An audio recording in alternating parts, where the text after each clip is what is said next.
एक छोटे से गांव में एक युवा लड़की सिया अपने सपनों को पूरा करने की चाह में जीती थी। वह एक प्रसिद्ध चित्रकार बनना चाहती थी, लेकिन उसके परिवार की आर्थिक स्थिति कमजोर थी। सिया ने अपने सपनों को साकार करने के लिए कड़ी मेहनत की। हर सुबह वह अपने गांव के पास एक पुराने पेड़ के नीचे बैठकर चित्र बनाती। उसकी कला में एक जादू था जो हर किसी को आकर्षित करता था।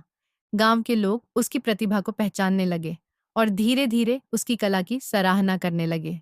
एक दिन एक प्रसिद्ध कला प्रदर्शनी के आयोजक ने सिया के चित्रों को देखा और उसे अपने शहर में प्रदर्शनी में भाग लेने का आमंत्रण दिया।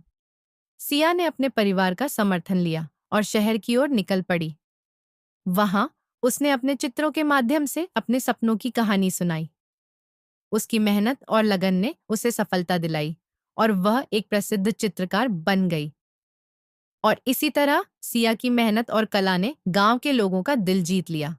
अगर आपको सिया की कहानी पसंद आ रही है और आप और भी प्रेरणादायक कहानियां देखना चाहते हैं, तो कृपया हमारे चैनल को लाइक ही करें, शेयर करें और सब्सक्राइब करना न भूलें।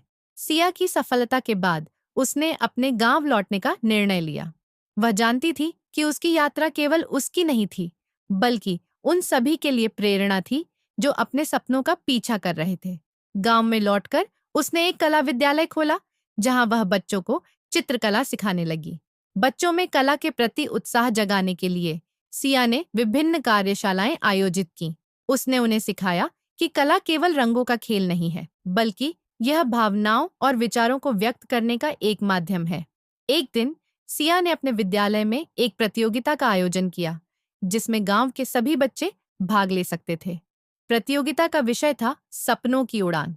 बच्चों ने अपने अपने सपनों को चित्रित किया और सिया ने सभी के काम की सराहना की। प्रतियोगिता के अंत में सिया ने विजेताओं को पुरस्कार दिए और सभी बच्चों को प्रोत्साहित किया कि वे अपने सपनों का पीछा करें। उसने कहा, सपने देखना और उन्हें पूरा करने की कोशिश करना ही असली जीत है। सिया की कहानी ने गांव के लोगों को यह सिखाया कि सपनों का पीछा करना कभी भी असंभव नहीं होता और हर किसी के अंदर एक कलाकार छिपा होता है। सिया के विद्यालय में बच्चों की संख्या तेजी से बढ़ने लगी। उसने अपने छात्रों के लिए विशेष कार्यक्रमों की योजना बनाई, जिसमें कला, संगीत और नृत्य का समावेश था।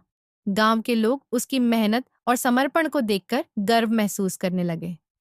एक दिन सिया ने सोचा कि क्यों ना गांव के बच्चों के लिए एक कला महोत्सव आयोजित किया जाए। इस महोत्सव का उद्देश्य न केवल कला को बढ़ावा देना था, बल्कि गांव के लोगों को एकजुट करना भी था। उसने अपने छात्रों के साथ मिलकर महोत्सव की तैयारी शुरू की। महोत्सव के दिन गांव के सभी लोग उत्साह से भरे हुए थे।